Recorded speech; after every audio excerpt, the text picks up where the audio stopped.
Halo Kamas Bayu, Tulur semuanya, balik lagi di channelnya Wahyu Iqbal Purnomo. Kita sekarang sudah ada di Johor Bahru. Ini aku cuma transit sebenarnya karena pesawat menuju Vietnam ini ada di jam 5 sore ini.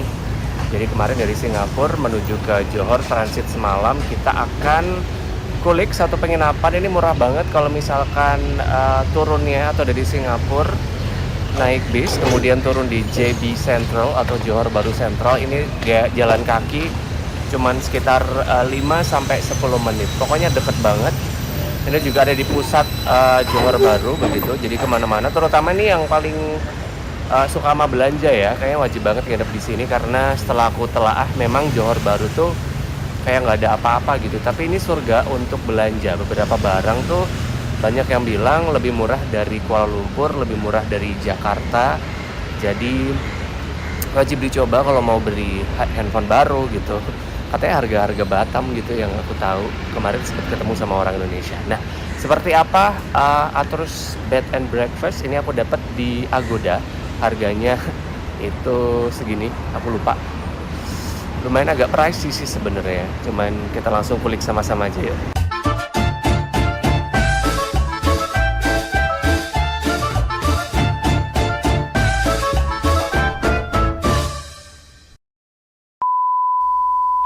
Oke, kita awali penginapan pertama di Johor Bahru, Malaysia. Kali ini patokannya dari JB Central. Ini kita tinggal jalan lurus menuju ke Johor Bahru City Central. Patokannya itu dulu. Di pintu ini sampai ketemu ada Lux. Nah, nanti langsung naik aja.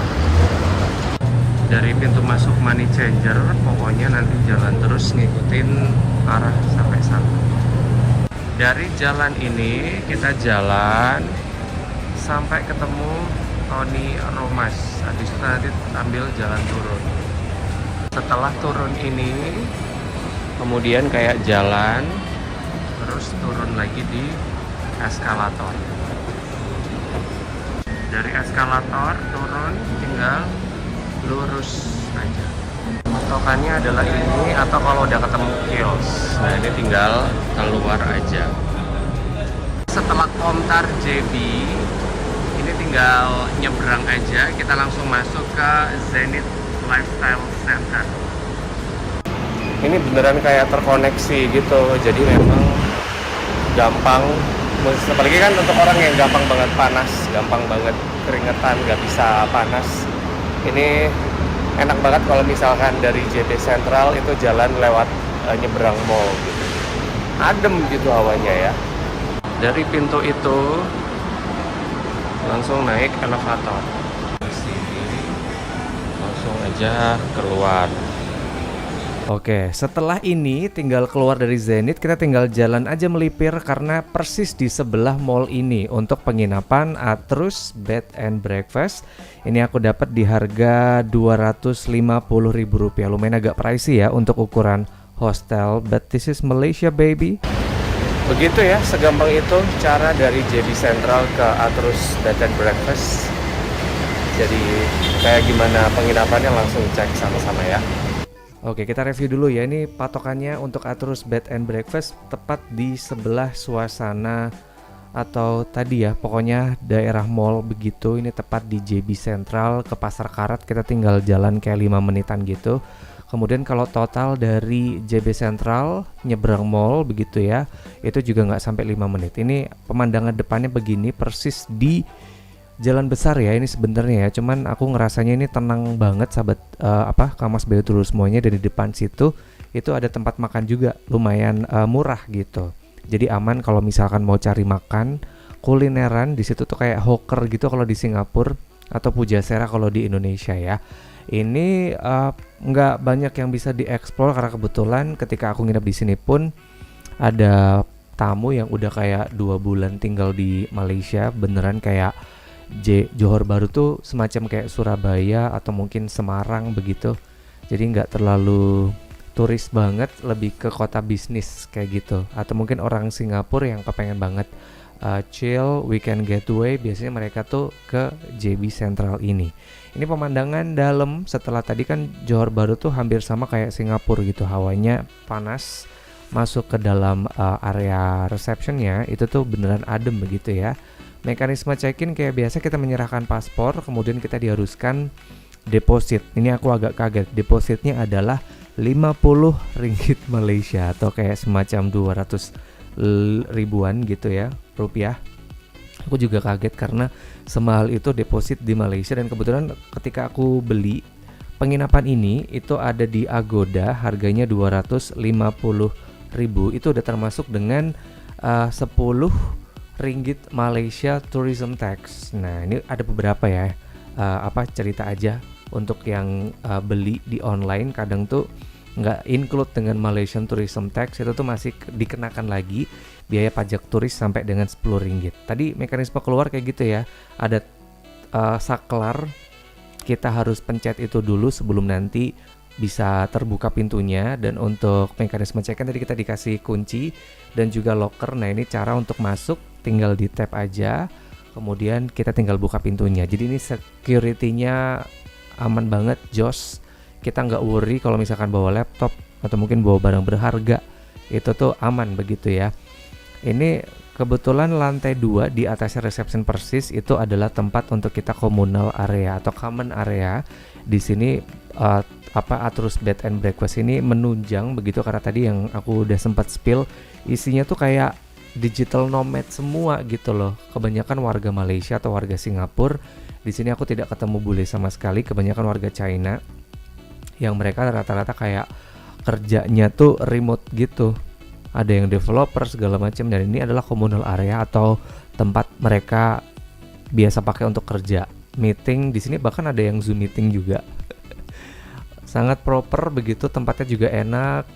Meskipun ini sayang banget nggak ada dapur ya. Kalau kita mau masak atau kita mau bikin mie gitu tuh nggak bisa, meskipun disediakan dispenser panas dan dingin di setiap lantai. Cuman kalau untuk mau nyeduh pop mie atau mungkin makanan tuh nggak bisa gitu. Cuman di sebelahnya tuh ada hawker dan juga ada kayak kopi tiam di sebelah penginapan persis, jadi aman-aman aja.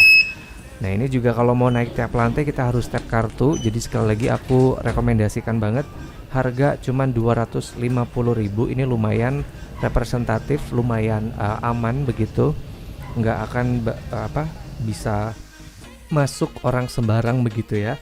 Dan communal area tadi di setiap lantai juga ada, depan kamar tuh ada kayak kursi. Jadi kalau kita mau nerima telepon itu tuh bisa di setiap lorong di setiap kamar itu tuh udah disediakan meja.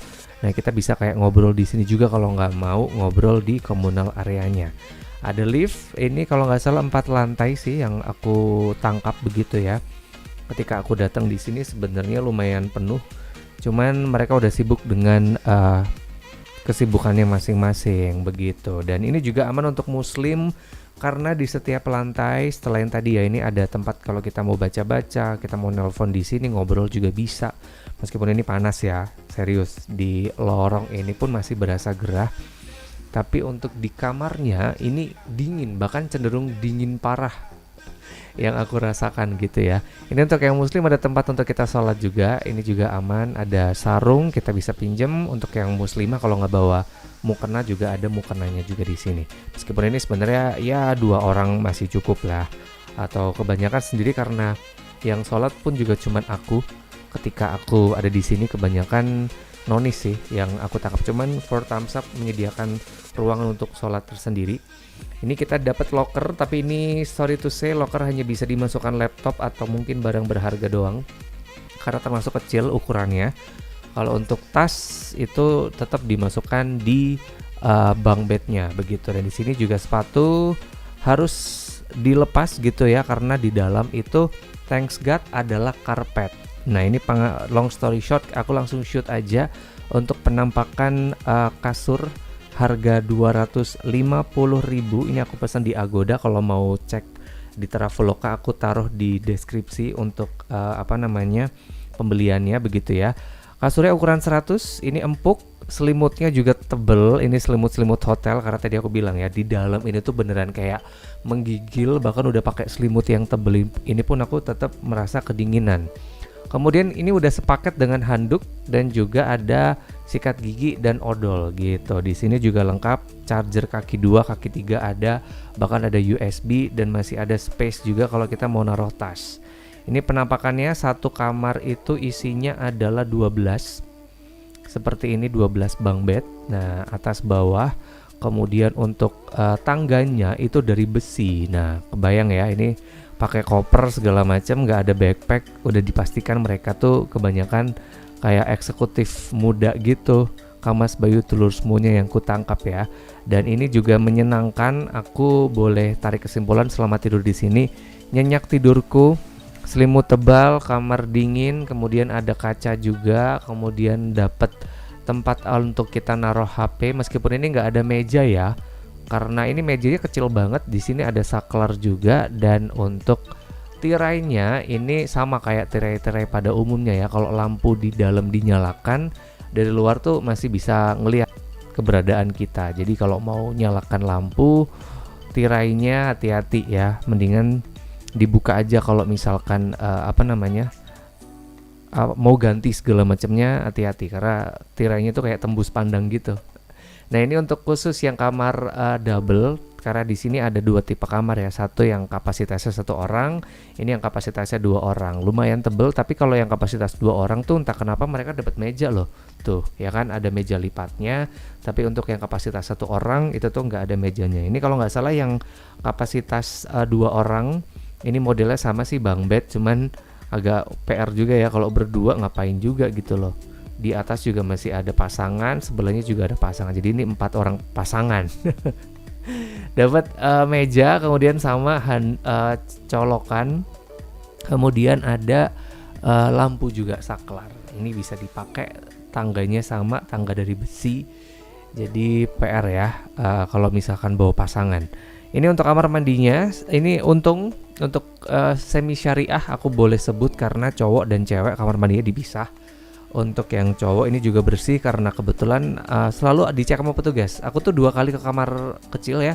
Petugas tuh selalu entah ngelap-ngelap, entah mereka ngepel, mereka ngecek tisu gitu. Jadi ini bersih dan wangi begitu. Di sini pun nggak ada AC tapi dapat kipas angin. Jadi tetap berasa dingin.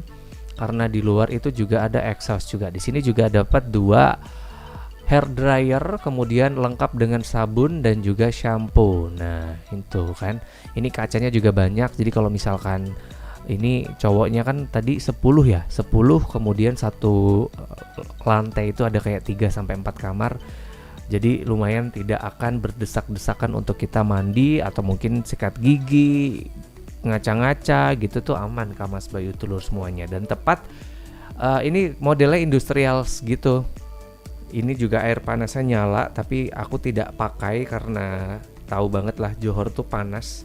Aku selama mandi pun nggak pakai air panas gitu, pakainya tetap air dingin. Bahkan tengah malam aku mandi sekitar jam 11 malam itu tetap pakai air dingin karena anaknya tuh gerahan gitu loh. Kamas Bayu Telur semuanya baru keluar bentar itu tuh udah yang kayak keringet parah gitu yang aku rasakan. Jadi ini tapi air panasnya works, aman. Jadi silakan, sekali lagi harga 250.000. Kalau tertarik boleh klik link yang ada di deskripsi, nanti aku taruh link pembeliannya di Traveloka. Dan tenang, yang mungkin bajunya kusut, di sini disediakan lagi setrika persis di depan kamar mandi. Kita bisa naruh handuknya di sini, tapi kata petugas ini tidak akan dicari gitu ya. Ini untuk setrikaannya persis di sebelah gedung yang tadi udah aku shoot tuh. Satu lorong tuh ada kayak 5-6 kamar ya.